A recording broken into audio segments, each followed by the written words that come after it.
सबको जय मसीह की। प्रभु आप सबको आशीष बरकत दे। प्रियो, मैं परमेश्वर का कलाम मैसेज आप सबके पास लेकर आई हूँ। तो आज हम जानेंगे कि हमारा क्या कर्तव्य बनता है हमारी सरकार के प्रति।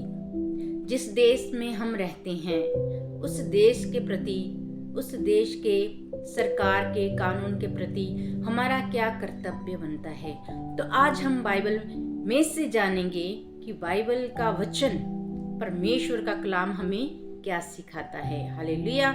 तो प्रियो, हम निकालेंगे मत्ती का 22 अध्याय 15 वचन से लेके 22 वचन तक। तो प्रियो, यहाँ पे मैं आप सबके लिए पढ़ूंगी। यहाँ पे लिखा हुआ है, तब फरीसियों ने जाकर आपस में विचार किया कि इसको किस प्रकार बातों में फंसाएं। अतः उन्होंने अपने चेलों को हेरोदियों के साथ उसके पास यह कहने को भेजा, हे गुरु।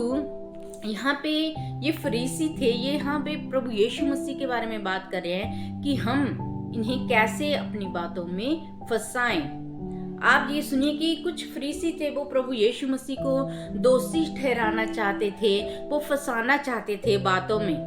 तो हम ये जानेंगे प्रभु ने क्या उत्तर दिया। तो यहाँ पे लिखा है, उन्हें भेजे, हे गुरु, हम जानते हैं कि तू सच्चा है और परमेश्वर का मार्ग सच्चाई से सिखाता है। पहले बात उन्होंने कहा, हे गुरु, हम जानते हैं कि तू क्या है, सच्चा है और परमेश्वर का मार्ग सच्चाई से सिखाता है। तो यहाँ पे वो कहते हैं, हम जानते हैं कि तू सच्चा है और सच्ची बातें हमें सिखाता है और परमेश्वर का मार्ग सच्चाई से सिखाता है। ये बात फरीसी भी जानते थे कि परमेश्वर, प्रभु यीशु जो बातें कहते हैं, जो कलाम जो हम सबको सुनाते हैं, उन लोगों को सुनाते हैं, वो सच्ची बातें हैं। तो आगे लिखा है, और किसी की परवाह नहीं करता क्योंकि तू मनुष्य का मुंह देखकर बातें नहीं करता। हालेलुया।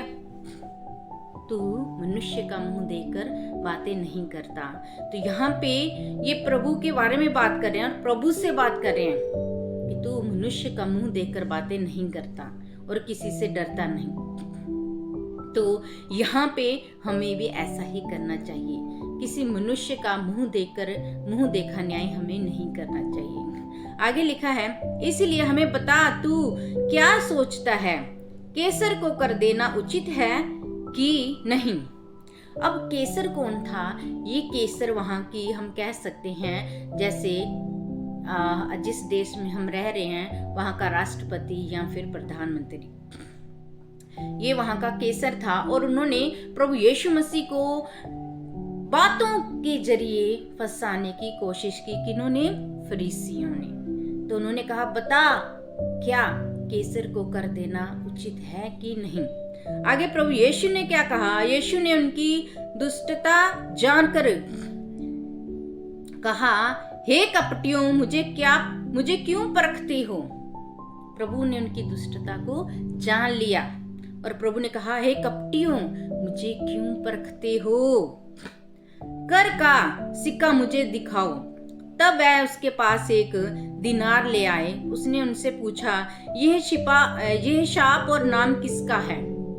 फिर किसी ने प्रभु के पास वो कर का जो सिक्का, जो हम कहते हैं आज जो कॉइन चलते हैं, जो पैसे चलते हैं, उनके ऊपर जो मोहर होती है, उस समय भी ऐसा होता था कि वहाँ के जो राष्ट्रपति या प्रधानमंत्री रहे होंगे, उनकी उसके ऊपर मोहर लगी होती थी। तो उन्होंने मोहर वहाँ प्रभु यीशु मसीह के पास लेकर आए। उन्होंने कहा, यह शाप और नाम किसका है। उन्होंने कहा, किसका ये नाम है और किसकी ये शाप है। उन्होंने उससे कहा, कैसर का। तब उसने उनसे कहा, जो कैसर का है वह कैसर को दो। हालेलुया। जो कैसर का है, प्रभु यीशु मसीह ने कहा, जो कैसर का है वो कैसर को दो और जो परमेश्वर का है वह परमेश्वर को दो।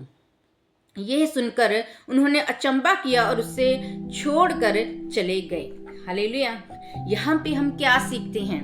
प्रभु ने कहा, जो कैसर का है वो कैसर को दो और जो परमेश्वर का है वो परमेश्वर को दो। कैसर का मतलब जिस देश में हम रह रहे हैं, जिस सरकार के अधीन रह रहे हैं, हमें उन कानूनों को फॉलो करने की जरूरत है। जो हमारा टैक्स बनता है हमें ईमानदारी से सरकार को देना चाहिए, क्योंकि ये कर के बारे में प्रभु यीशु ही हमें बता रहे हैं। जो भी बाइबल लिखा हुआ है, जो जितने भी वचन है परमेश्वर के, वो आज की कलीसिया को, आज के लोगों को समझाने के लिए लिखे गए हैं कि तुम भी ऐसे ही चलो। प्रभु यीशु ने कहा जो केसर का है केसर को दो। तो आज का केसर कौन है?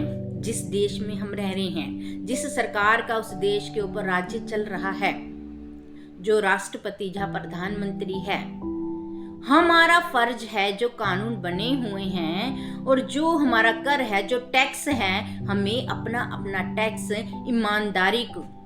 ईमानदारी से, अगर हम परमेश्वर के वचन को फॉलो कर रहे हैं तो हम अपनी सरकार के साथ भी ईमानदारी बरतेंगे और उस टैक्स को, जो टैक्स हमें देना है, वो हम ईमानदारी से दें। तो प्रियो, परमेश्वर का वचन कह रहा है आप ईमानदार रहें, आप अपना अपना टैक्स ईमानदारी से भरें। सरकार के साथ कभी भी ऐसा ना करें, धोखा ना दे सरकार को।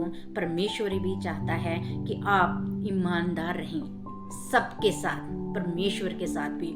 जो परमेश्वर का है वो परमेश्वर को दो और जो सरकार का है वो सरकार को दो। प्रभु कहते हैं ईमानदारी की जिंदगी जियो। यही परमेश्वर की इच्छा है कि हम सच्चाई और ईमानदारी और पवित्रताई के साथ परमेश्वर के वचनों में बढ़ते जाएं। तो प्रियो, आज का जो मैसेज था वो आपके लिए इसलिए था कि जो भी हमारी सरकार है, जो भी हमारे टैक्स बनते हैं, हमें वो ईमानदारी से पे करने चाहिए और परमेश्वर हमें आशीष देगा जब हम परमेश्वर के वचनों को मानेंगे। परमेश्वर हमारी कमाइयों में, हमारे कामों में, हमारे परिवारों में आशीष देगा। तो प्रियो, हमें क्या करना है? परमेश्वर के वचनों को फॉलो करना है। प्रभु आप सबको आशीष बरकत दे। जय मसीह की। God bless you.